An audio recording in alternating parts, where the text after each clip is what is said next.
Amém. Boa noite a todos, a graça e a paz do Senhor Jesus, amém? Deus abençoe a sua presença aqui nesta noite, espero que seja uma noite significativa para você. Queridos, antes da gente abrir a palavra, ou melhor, você já pode ir abrindo a sua Bíblia no Salmo de número 40, nós vamos dar apenas alguns avisos, basicamente dois, como temos dado todos os domingos, amanhã é segunda-feira de oração. Você pode estar conosco aqui às 19h30 e juntos nós vamos clamar ao nosso Deus, que é digno de toda honra e de toda glória. Então você pode estar conosco aqui a partir das 19h30. Normalmente vai até 8h30, 8h40 aproximadamente, ok? O outro aviso é para os membros da igreja. No próximo final de semana, nós estaremos recebendo aqui na nossa igreja a Assembleia Anual, ou melhor, não sei se é mais anual, é tanta Assembleia de Convenção, da Acibasul, que é a nossa Associação Batista aqui do sul de Minas, tá? Estará conosco o pastor Antônio Renato Gusso, ele é diretor acadêmico da FABAPAR e pastor da Igreja Batista Ágape. Esse abertura e até o encerramento no sábado à noite, ele pode ser aberto para todo mundo, você pode vir aqui e participar sem problema nenhum, tá? Mas participar da Assembleia no sábado, nas demandas que vai ter, votar e ser votado apenas os membros da igreja. Para você participar, você precisa estar cadastrado, tá bom? Então você vai ali ao sair da igreja aqui, tem uma planilha ali do lado de fora, você coloca o seu nome e assina, e ali vai ser enviado, então, para Cibaçu, para que você receba o credenciamento para poder participar da Assembleia que vai acontecer. Deve ter uma sessão na sexta-feira mesmo, e o sábado de manhã e de tarde tem sessões também da Assembleia. Bacana? Abriu sua Bíblia? Fecha aí de novo. Bacana? Vamos convidar aqui um visitante de primeira vez. Camila pensou, ele esqueceu. Hein? Mas eu esqueci mesmo. Brincadeira. Vamos convidar o Benício aqui, não é? Nosso visitante aqui de primeira vez. E isso aí tem tudo a ver com o Salmo, viu? Esperei com paciência no Senhor, na verdade. Nós acompanhamos aí a gestação e o nascimento do Benício, né? Pode vir a família toda, tem mais da família aí? Cadê a Isabela? A Isabela falou que nem ia vir, não, tá aí, né? Foi, se você não for, eu não vou também. Não queria, não? Poxa, tem que vir, né? Tá aí o Benício, acho que a maioria já conhece, né? E a gente tem acompanhado esse casal maravilhoso, que é bênção de Deus aqui na nossa igreja. Bom, vamos ver se o Benício é uma bênção agora, né? Aí, olha, sou eu, você lembra? Fui lá na sua casa, a gente comeu um bolo de milho maravilhoso, rapaz, aquele bolo de milho, hein? Muito bacana. Você gosta também? Eu também. Né? Nós vamos orar pela vida do Benício. A palavra de Deus, no Salmo 139, diz: Tu me criaste no íntimo do meu ser e me teceste no ventre da minha mãe. Eu te louvo, diz o salmista, porque de maneira especial e admirável me criou de maneira especial e admirável. Tuas obras são maravilhosas, e eu digo isso com convicção. Os meus ossos nunca estiveram escondidos de ti, quando lá no secreto eu fui formado e entretecido como nas profundezas da terra. Os teus olhos viram o meu embrião. Todos os dias determinados para mim já foram escritos no teu livro. Olha só, antes que nenhum dele ainda existisse. Nós louvamos a Deus pela vida do Benício, que vai ser bênção para nós, pela vida de vocês. E aí o nosso desejo, a nossa oração e o nosso pedido é que vocês criem o Benício dentro de tudo aquilo que vocês têm aprendido aqui na nossa igreja. Vocês são alunos fiéis, alunos que prestam atenção, que aprendem e que aplicam na vida. Faz isso com ele. Né? O que vocês têm aprendido aqui, vocês aplicam na vida dele. Amém? Vamos orar pela vida dele? Senhor, muito obrigado por essa bênção que agora seguro em minhas mãos. Louvado seja o nome do Senhor. Nós agradecemos, ó Deus, porque de maneira tão maravilhosa o Senhor opera um milagre como o milagre do nascimento. E não só isso, ó Deus, nos permite, mesmo sendo pecadores, a participar desse milagre. Nós louvamos ao Senhor por isso. Recebe, ó Deus, a vida do Benício. Caminha com ele. Hoje ele é uma criança, um bebezinho, logo, logo será uma criança, um adolescente, um jovem, um adulto, ó Deus, um ancião, em todas as fases da sua vida. Nós pedimos que o Espírito do Senhor esteja sobre a vida dele. Abençoe os seus pais, avós, tios, que todos, ó Deus, também, influenciados pelo teu Espírito, possam conduzir o Benício nos teus caminhos. Em nome do poderoso Jesus, nós consagramos essa criança em tuas mãos e agradecemos por esse presente, hoje e sempre. Amém. Ficou quietinho, né? Só eu e você sabemos o que está acontecendo aqui, é verdade ou não é? Aí. Olha aí, pegou? Ah, não, não, mas pega, pega para ele não fugir por baixo aqui. Aqui eu só solto aqui, que é pelo pé. Uma pequena, né, momento marcante aí, que é o nosso certificado, né? Junta aí, gente.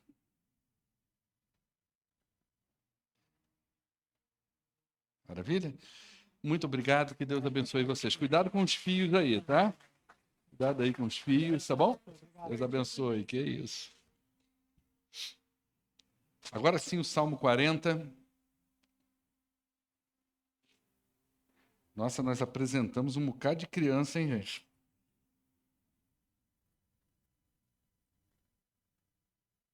Pessoal do hall de bebê tá no sal, não tá? Foram quanto? Umas 4 ou 5? Foi umas 5 crianças, gente, que nós apresentamos aí. Num espaço curto de tempo, né? Vai ficar bom que quando começa a fazer um ano a gente engorda um pouco, amém ou não, irmãos? Vamos orar por esses pais, né? Salmo de número 40.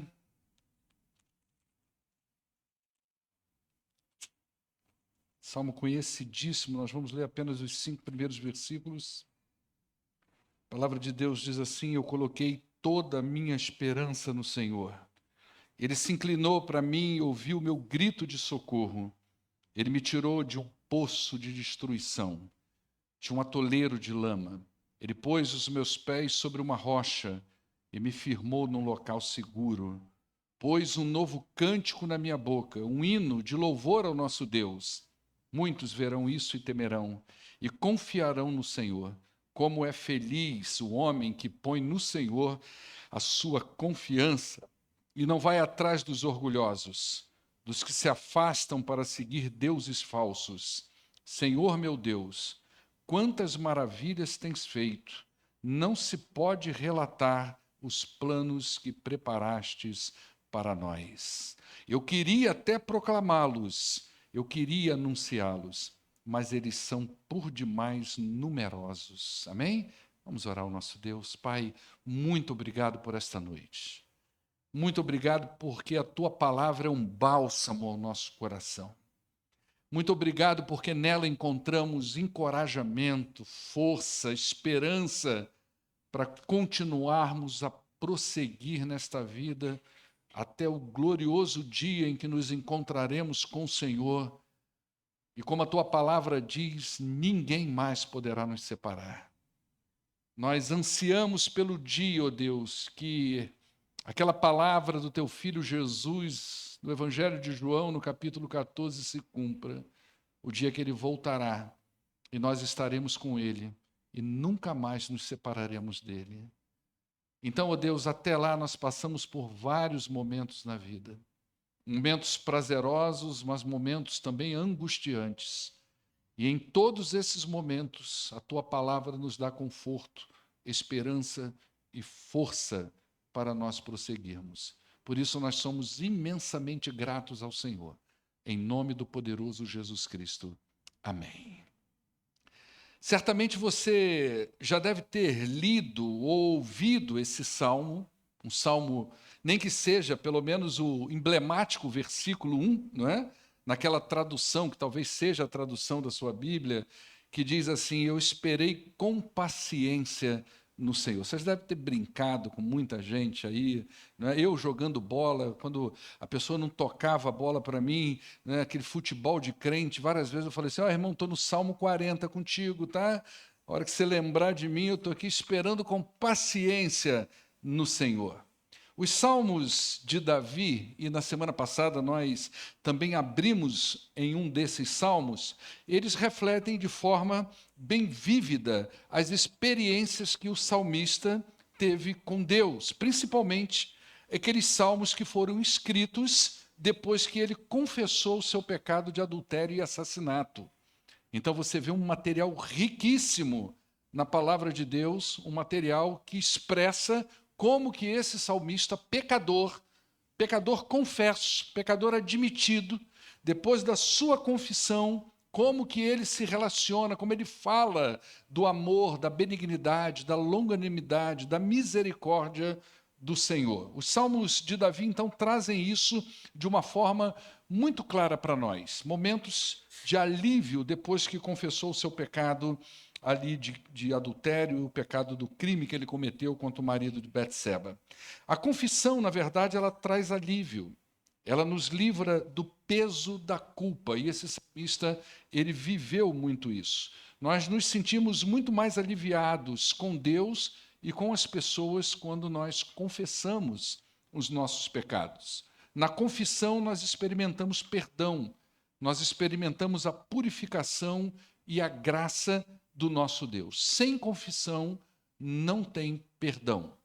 Sem confessar a Deus o que está de fato no nosso coração, não há perdão.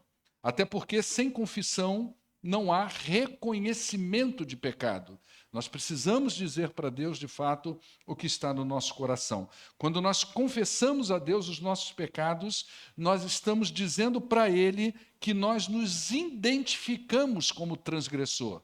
Nós nos identificamos como culpados, como pecadores. E além de nós nos identificarmos como transgressores, nós estamos reconhecendo uma culpa. Mas nem sempre a confissão e o perdão de Deus, eles vêm acompanhado de livramento das consequências dos nossos erros. Então, às vezes, é inevitável a tribulação que o pecado pode causar na vida de uma pessoa. Mesmo depois que você reconheceu esse pecado, que você pediu perdão a Deus, mas, às vezes, as consequências ainda são inevitáveis na sua vida. E essas consequências, esses momentos pós-perdão, eles, na verdade, vão revelar um pouco da nossa atitude. Se a nossa confissão, o nosso pedido de perdão, se ele foi verdadeiro ou não. Então, se há consequências do pecado, se eu tenho que lidar ainda com isso, isso vai mostrar para mim, depois, se a minha confissão foi verdadeira. Então, uma pessoa, por exemplo, ela pode confessar um pecado e pensar que logo depois da confissão tudo vai voltar ao normal. Mas quando ela percebe que não é tão simples assim, ela pode duvidar de Deus. Ela pode achar que Deus está sendo injusto com ela, porque, afinal de contas, ela pediu perdão pelo seu pecado, mas ela ainda está sofrendo algumas consequências. Ou a pessoa pode entender que o que vem depois do pecado, depois da confissão, é a sequência do tratamento de Deus sobre a sua vida, como o rei Davi fez. Se você pegar aí, por exemplo, o Salmo 51, verso 4, ele vai dizer: Senhor, contra ti, somente contra ti eu pequei e fiz o que tu reprovas, de modo que a sentença do Senhor sobre a minha vida é justa. E o Senhor tem razão de fazer comigo o que está fazendo. Então, tudo que ele está vivendo depois da sua confissão, mesmo já tendo sido perdoado por Deus, Davi vai falar: isso é justo. Então, eu tenho duas atitudes diante da minha confissão e do perdão de Deus. Eu posso não saber lidar com as consequências, ou posso entender que as consequências, mesmo depois de confesso e perdoado por Deus, ainda fazem parte do tratamento que Deus está dando para a minha vida. E nesse momento, é justamente nesse momento, em que Davi confessa os seus pecados, mas ainda assim passa por uma verdadeira via dolorosa, que ele escreve salmos como esse. Esperei com paciência no Senhor. Foi um período que você vê narrado no livro de Reis, no livro de Crônicas, no livro de Samuel. São períodos, é um período, melhor dizendo, de muito sofrimento para esse salmista. Mas também foi um tempo de grandes experiências com Deus. Preste atenção numa coisa. Dias de sofrimento, dias de angústias, dias de tribulações, podem ser dias de grandes experiências com Deus. Deus não só perdoa pecados, Deus trata da nossa vida como um todo. Então, uma crise no casamento, por exemplo, pode ser uma oportunidade de mudanças. Você pode viver uma crise conjugal intensa. Você e o seu marido não estão se relacionando bem, há crise estabelecida e reconhecida, mas esse momento pode ser um momento onde Deus produza mudança na vida de vocês. Uma crise familiar, por exemplo, onde envolve filhos, não só o casal, mas filhos também, pode ser a oportunidade que Deus tem para curar a família toda. Então, às vezes, a questão é em toda a família. Deus precisa tocar em toda a família. E uma crise familiar pode ser uma grande oportunidade de Deus tratar não só o casal, mas tratar também os filhos e os relacionamentos familiares. Uma crise econômica, por exemplo, pode ser tratamento de Deus para o pecado da infidelidade, para o pecado da má administração dos recursos que Deus dá a uma pessoa. Então, o sujeito, às vezes, passa por uma crise econômica e, naquele momento, Deus pode tratar no coração daquela pessoa, Deus pode tratar justamente essa infidelidade que ele está tendo para com Deus e até mesmo os recursos que vêm à sua mão, que são tratados de forma leviana. Então, um problema, por exemplo, relacionado à saúde, pode ser uma oportunidade para a união de familiares desunidos. Então, Deus aproveita cada momento da nossa vida para tratar, para cuidar e para salvar a vida das pessoas. O rei Davi vivia um momento como esse. E nesse salmo ele nos ensina qual deve ser a nossa atitude perante Deus em momentos difíceis da vida, em momentos tribulatórios. E não só qual deve ser a nossa atitude, mas baseado na sua experiência com Deus, ele passa para nós a resposta de Deus sobre a atitude que nós temos em momentos como esse. Então, no primeiro momento aqui desse salmo, desses 5 versículos, eu quero ver como que Davi, quero passar para vocês, como que Davi reagiu à crise. Como é que ele viveu esse momento de crise na sua vida? Então ele vai dizer aí no Salmo de número 1, ele vai dizer, eu coloquei toda a minha esperança no Senhor. Você já viu aqueles filmes em que o protagonista do filme, às vezes ele está precisando de uma grana, ele está com problemas financeiros na vida, ou faz parte de alguma outra questão ali, ele vai num cassino, e ele começa a jogar e, de repente, ele começa a ganhar alguma coisa. De repente, quando ele vê a possibilidade dele resolver os problemas da vida dele, ele pega aquela montoeira de ficha, que eu nem sei quanto que vale aquilo, e ele empurra assim para a mesa e dá aquele tchan, não é? Como que dizendo assim, coloquei todas as minhas fichas na esperança dessa última cartada. Ele coloca toda a sua confiança na possibilidade de ganhar. Aqui é mais do que isso. Nós temos algumas traduções alternativas, como esperei com paciência no Senhor, ou esperei confiantemente no Senhor. A ideia aqui é tudo isso e muito mais. É a ideia de uma espera confiante, paciente, esperançosa, mas veja bem, com um toque de ansiedade. Aquela ansiedade em que qualquer momento da minha vida Deus vai fazer uma intervenção. É aquela paciência daquele sujeito que está confiando, Ele está colocando a sua esperança no Senhor. Ele está confiando de que o Senhor é poderoso para tratar da vida dele. Ele não sabe se isso vai ser hoje, se vai ser amanhã, se vai ser depois da manhã, mas ele tem um tom de ansiedade na sua vida, naquela expectativa. A qualquer momento, Deus vai fazer a intervenção na minha vida. É uma ansiedade pelo dia em que o sujeito vai ser atendido, ouvido, tratado, curado. Então, os olhos do rei Davi estavam no futuro. Ele sabia que um dia Deus se voltaria para ele. Deus daria atenção à situação dele. E essa certeza fazia ele passar por dias difíceis com esperança. E a esperança é um dos maiores presentes que Deus nos deu. Amém, irmãos? Você tem algum parente que chama esperança, não? Sua sogra, talvez. Brincadeira só, tá, irmãos?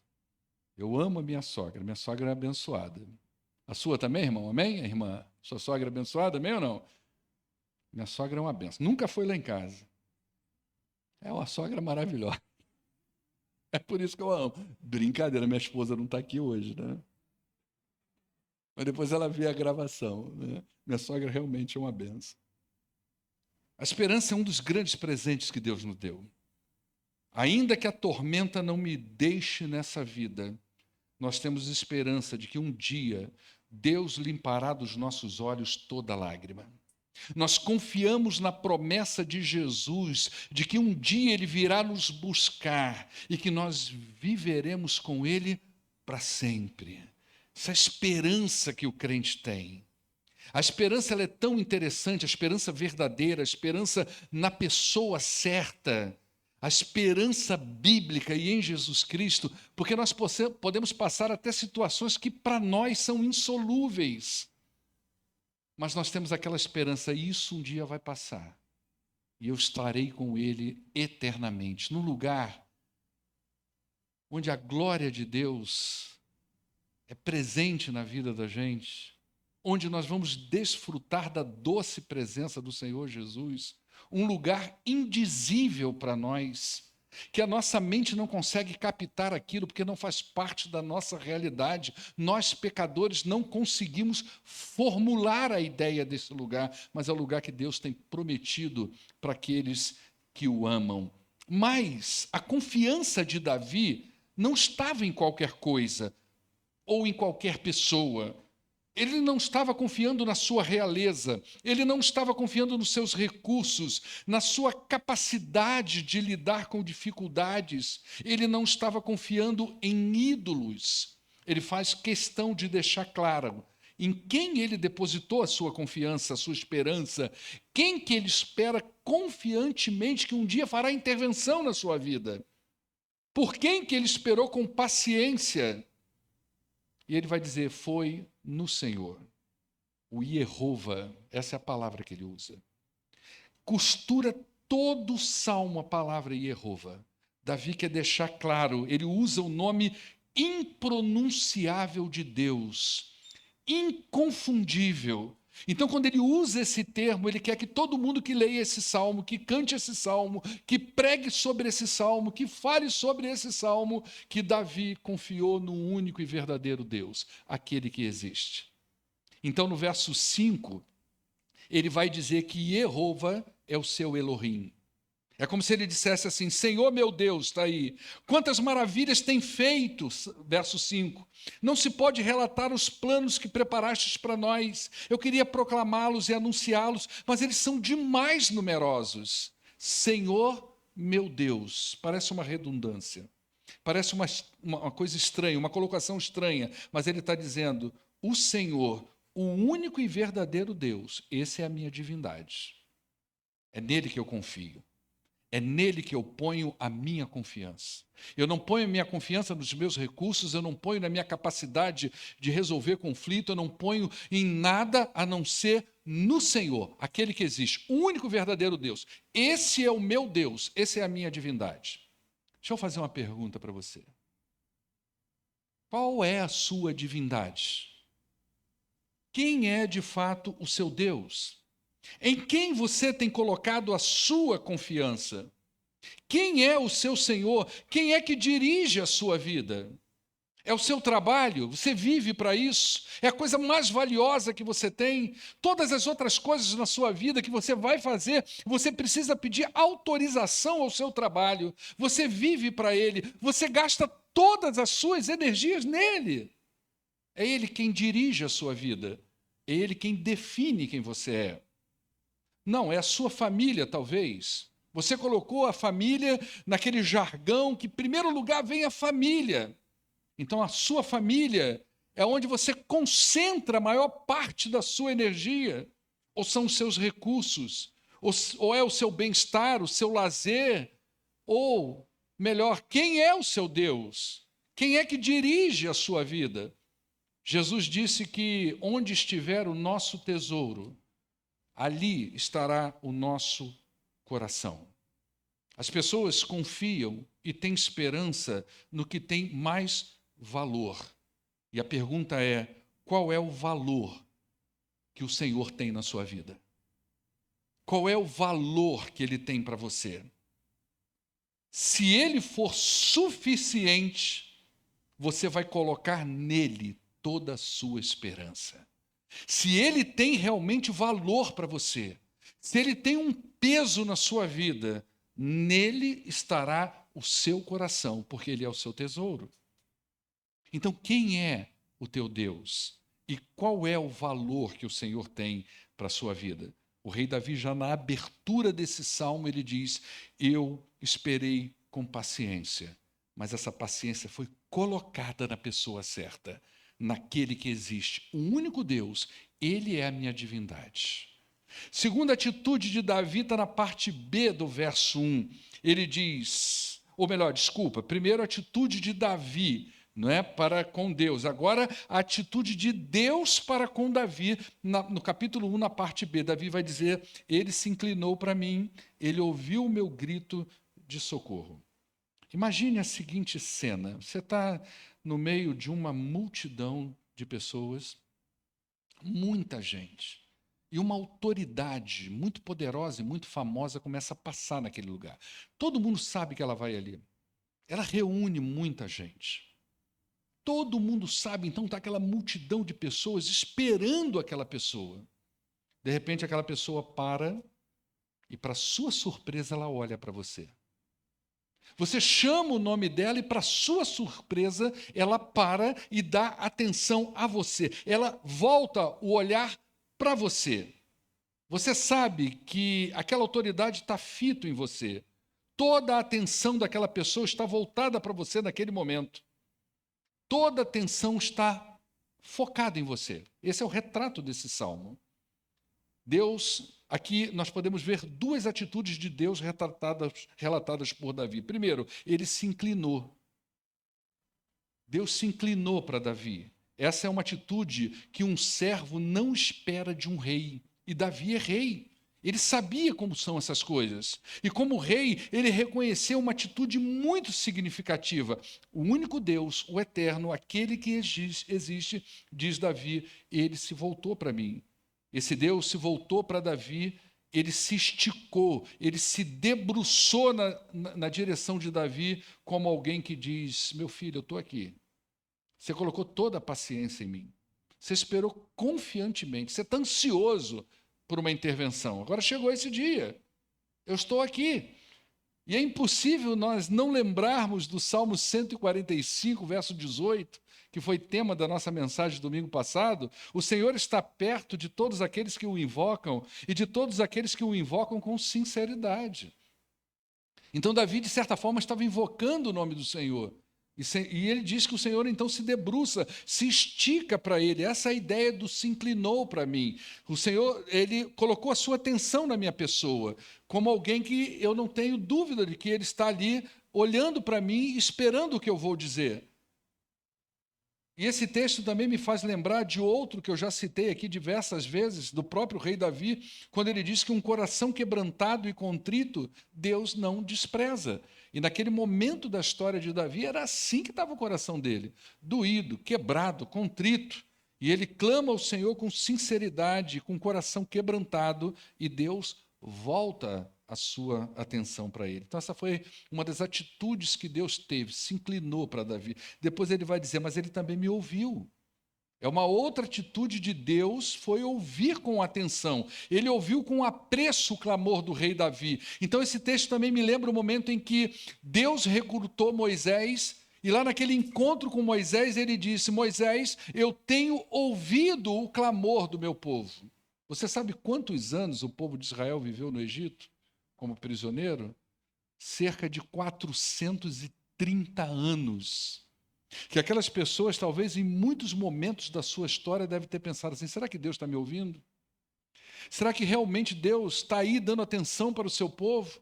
E quando Deus chama Moisés, lá em Êxodo, por volta do capítulo 3, Deus diz a Moisés, Moisés, eu estou ouvindo o clamor do meu povo. O clamor sincero, o clamor do aflito de coração, é uma via aberta aos ouvidos do Senhor. Não há interferência, não há ruídos, não é como uma ligação picotada. Já viu uma ligação picotada? Que coisa horrorosa! Você está conversando com a pessoa, ela te liga via WhatsApp, a internet dela não está boa, a sua não está boa, você fica, o que está aqui? O que? Faz o seguinte, desliga aí, liga do telefone mesmo que vai dar certo, mas o telefone também está picotado, é horroroso. Não é? Aí você manda um áudio pelo WhatsApp que vai dar certo. Então não há interferência, não há ligação picotada. Deus volta os seus ouvidos atenciosos ao ouvir a oração do quebrantado de espírito. Então Davi esperou pacientemente, confiantemente pelo momento em que o Senhor se voltaria para ele, sem murmurações, sem queixas, sem dúvidas. Ele apenas aguardou. Aguardou e Deus se inclinou e ouviu atentamente a oração do salmista. E a pergunta que eu te faço é: há quanto tempo você está clamando ao Senhor? Consegue pensar nisso? Há quanto tempo você clama pelo Senhor? E eu diria para você nessa noite, baseado nesse salmo, não desista. Espere confiantemente, espere com paciência. Ele não esqueceu de você. Foram muitos anos que Abraão orou por uma esposa para o seu filho Isaque. Às vezes você só orou 2 meses. Às vezes você está orando há semanas, há dias. Não desista. Ore, clame ao Senhor.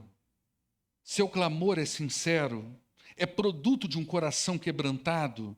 Ou é um clamor apenas para resolver um problema passageiro? Se o seu clamor é sincero, aguarde, porque a Bíblia diz que Deus ouve atentamente. O que nós mais temos nas Escrituras são incentivos à oração. Lá em Mateus capítulo 7, versos de 9 a 11, o Senhor Jesus, incentivando os seus discípulos a orar, ele diz, qual de vocês, se seu filho pedir pão, você lhe dará uma pedra? Ou se ele te pedir um peixe, você vai dar uma cobra para ele? Se vocês, apesar de serem maus, sabem dar boas coisas aos filhos de vocês, quanto mais o Pai de vocês, que está nos céus, dará coisas boas àqueles que lhe pedirem.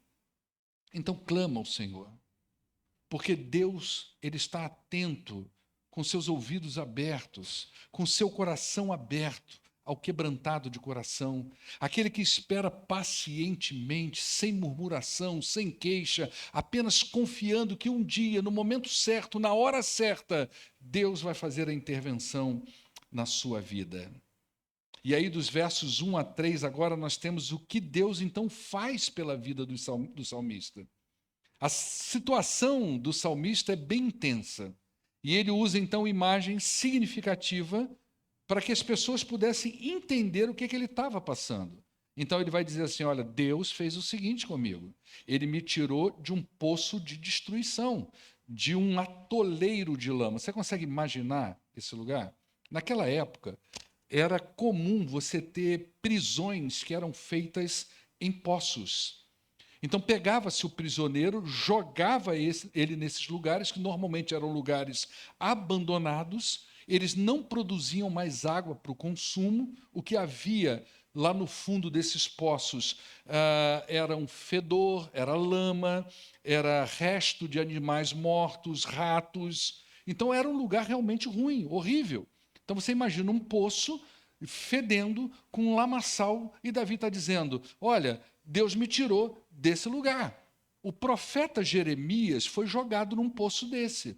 Se você pegar aí, eu não anotei aqui, eu anotei o texto, mas não anotei o endereço. Mas olha o que diz lá no livro de Jeremias. Assim pegaram Jeremias e o jogaram na cisterna de Malquias, filho do rei, a qual ficava no pátio da guarda. Então está falando de uma cisterna, um poço desse que ficava no pátio da guarda.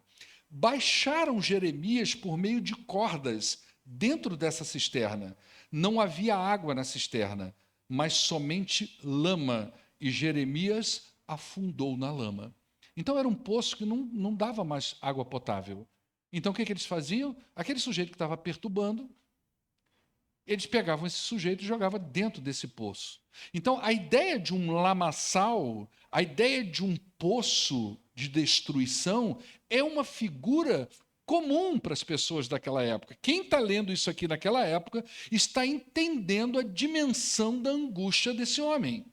Jeremias, ele foi um homem consagrado, um profeta consagrado do Senhor, e ele foi jogado nesse poço. Davi não foi jogado num poço literal. Eu não me lembro de nenhum relato que ele tenha caído e jogado, aprisionado dentro de um poço, não é? O lamaçal era outro. Ele estava vivendo dias de terror. Um homem amado por Deus, mas pagando um preço alto pelo pecado. E é nesse lugar que o pecado leva as pessoas, no lamaçal da destruição.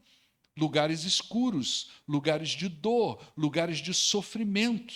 Não há paz no pecado, só há destruição. É só uma questão de tempo.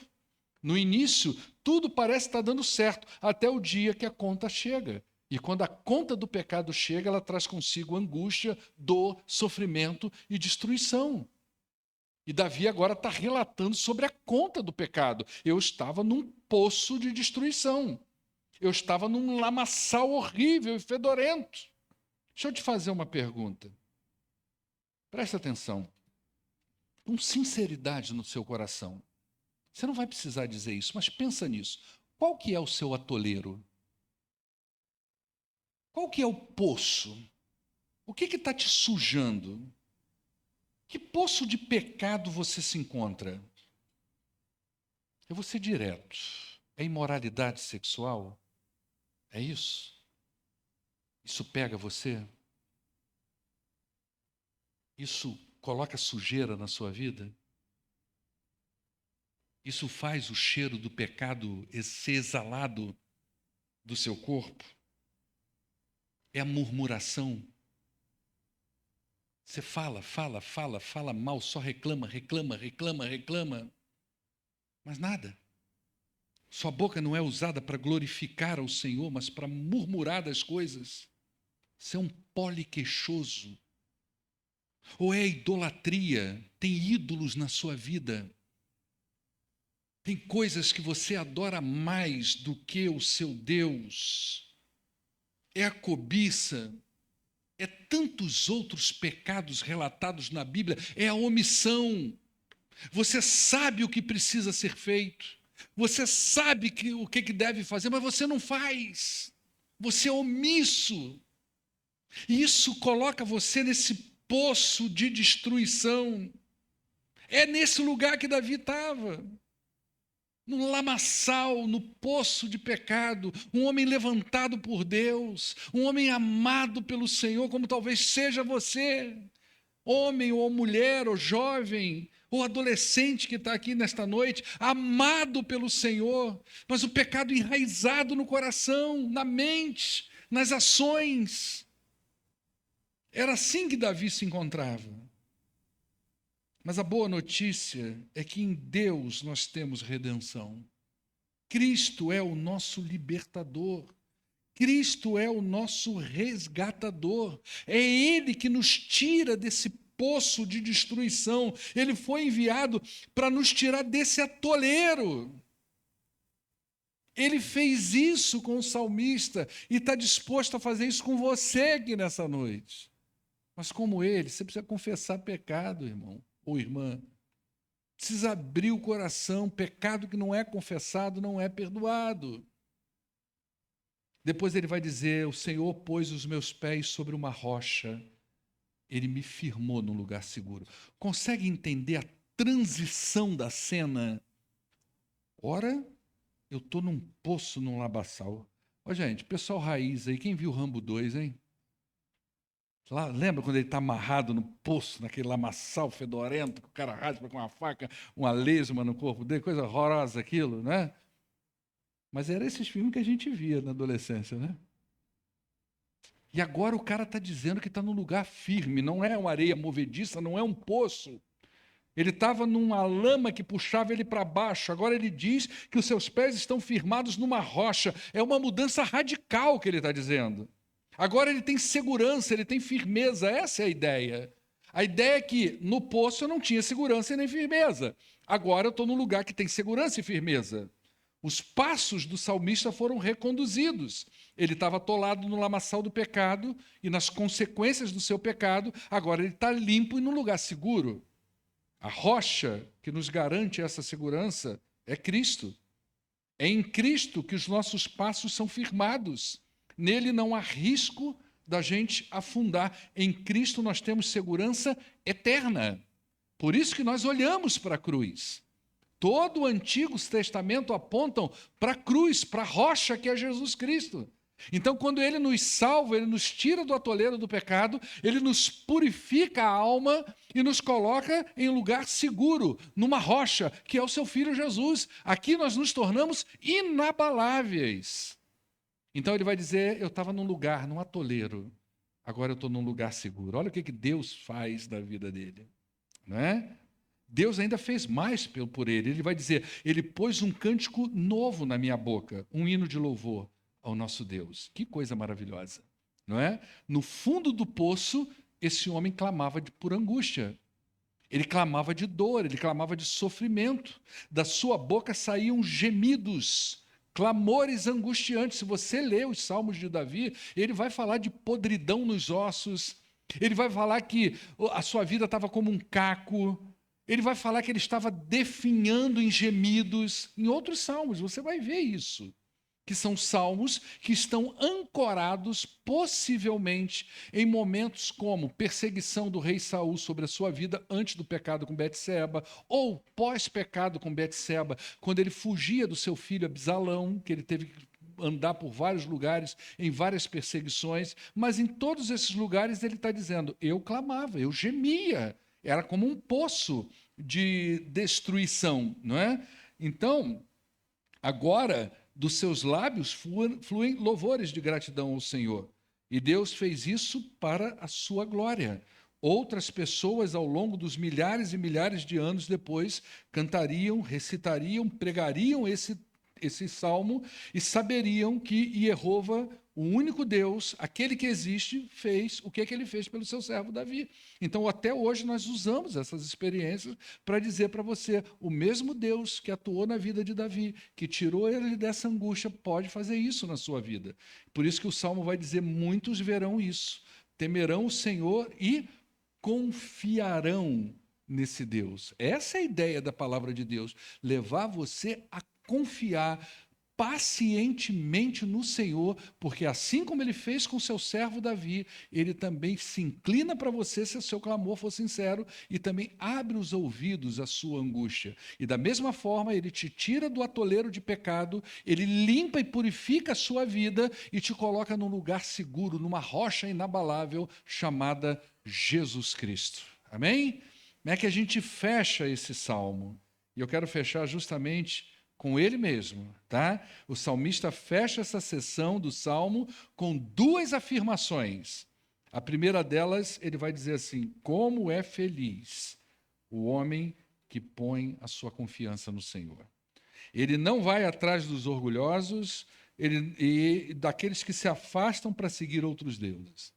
Como é feliz. Feliz aqui é bem-aventurado. Ok? Olha a tradução aí, ó. Bem-aventurado.